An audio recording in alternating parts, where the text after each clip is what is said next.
Prophesy of Pendor lore.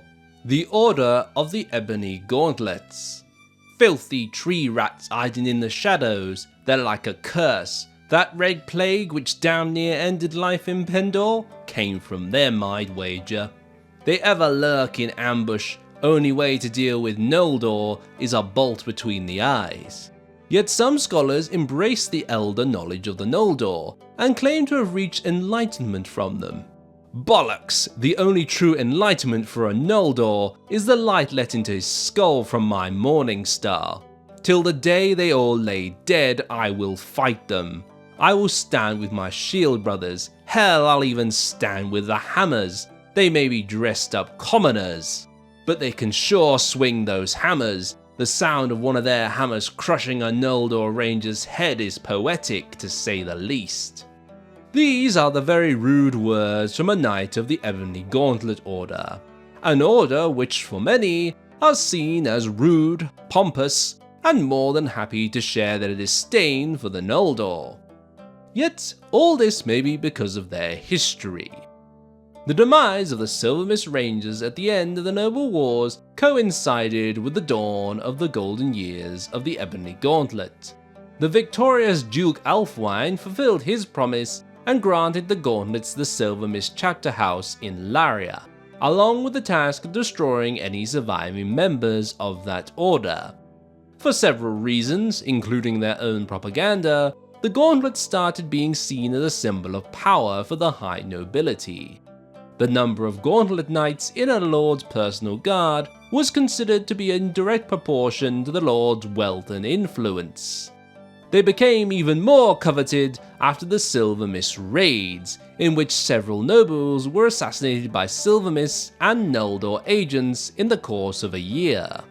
Soon finding themselves more wealthy and prestigious than ever, the Gauntlets started feeling the effects of such power. The Order became increasingly lazy and corrupt, even eliminating the need for an oath of poverty. By the beginning of the Amalan Wars, the fiery spirit that burned within them during the Unification Wars was all but exhausted. So when the Order witnessed Noldor fighting the Snake Cult alongside the Pendorian Prince in Amala, the Gauntlet, with renewed purpose, allied with the cult and fought Pendor, resulting in a terrible and costly loss. As before, their story is often intertwined with the Silver Mists. Under a royal pardon, they have returned to Pendor in the same year that the Silver Mists have made move to end their century-long exile. Now, the Order of the Ebony Gauntlets is seen to be even harsher in its recruiting and enforcement of their ideology. Forever stained by their corruption and affiliation with the Snake Cult, the Order is trying to find a meaning for its existence. Details about the Order. The Order of the Ebony Gauntlets differs from many knighthood orders found in Pendor.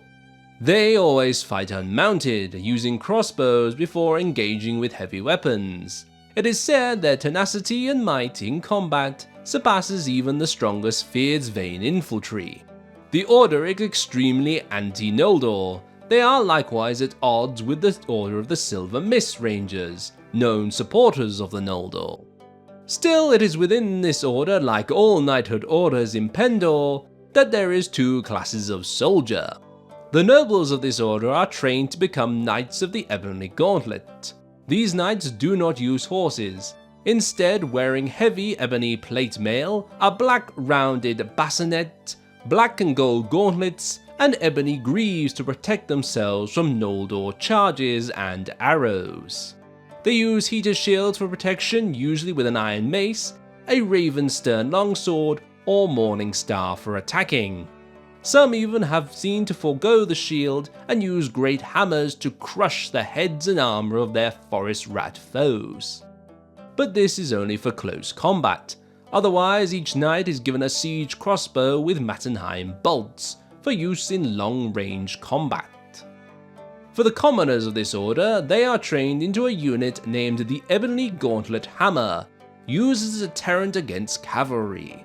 Donning a heavy plate mail harness, dark helm and red hood, ebony gauntlets and black greaves, they protect the knights of this order with pole hammers, which with their spikes they stop a horse in its track before knocking out or killing the rider with a deadly swing of the hammer.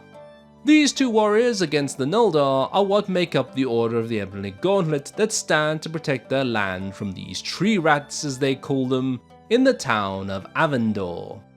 Should a lord or lady find himself taken in by this belief and wish to join the Order, there are a few matters to consider beforehand. The first being is that the Order is not friendly to anyone. Perhaps due to its history, the Order is not very welcoming to anyone, be they from Pendor or not. So one would have to earn their favour first, either by battling with them against their foes, or through gifting them heretic and snake cult books. For with their history, this Order is more than happy to get rid of anything to do with the cults. That said, one could also take over as the Lord of Avendor, and take these knights and hammers out the garrison, as the Order is binded by Pendor law to supply some of their Order members to the garrison of the town they call home, bypassing all gift giving and battling. The other issue is getting the required troops for the Order to train them. You see, being an Order from the time of the old Pendor kingdom, they only want to train Pendor troops. In other words, the Order will only train a Pendor foot knight into a Knight of the Ebony Gauntlet, and a Pendor man-at-arms into an Ebony Gauntlet hammer. While it is easy to get the common Pendor troop thanks to any farmer being able to be trained in the old Pendor ways, the Pendor foot knights are nowhere to be found unless the kingdom of Pendor is reborn, and unlike the Pendor black archers, no current lord of Pendor uses these troops in their army. In this case, it may be better for a lord or lady wishing to be able to train more Knights of the Ebony Order to establish themselves as a new king or queen of Pendor, following the old Pendorian ways to attract the needed noble units. The other option, as already talked about, is to take ownership of the town of Avendor, where they will have to wait for the Order to hand over some of their knights and hammers to your garrison before they can serve in your army. Be warned, however, the current lord of the town, Duke of Brennus, is no easy foe to take down, nor is he one to trade away his town easily.